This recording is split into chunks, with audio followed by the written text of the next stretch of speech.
isBlank function என்ன பண்ணும் அப்படின்னு கேட்டிங்கன்னா, ஒரு செட் ஆஃப் டேட்டாவில் இருக்கிற இது வந்து blank-ஆ இருந்தது அப்படின்னா ட்ரூ அப்படின்ற ரிசல்ட்டை வந்து ப்ரொடியூஸ் பண்ணும்.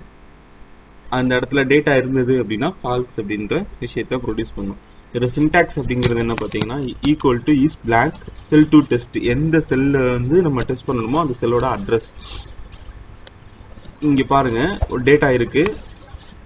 இந்த இடத்துல நான் என்ன ஃபார்முலா யூஸ் பண்ணியிருக்கேன் அப்படின்னா, ஈக்குவல் டு isBlank C4. C4ன்றது இந்த செல்லில் வந்து டெக்ஸ்டாக இருந்தாலும் சரி, நம்பராக இருந்தாலும் சரி, it will be consider as a data. அதனால் இங்கே ஃபால்ஸ் அப்படின்னு வந்துடுது.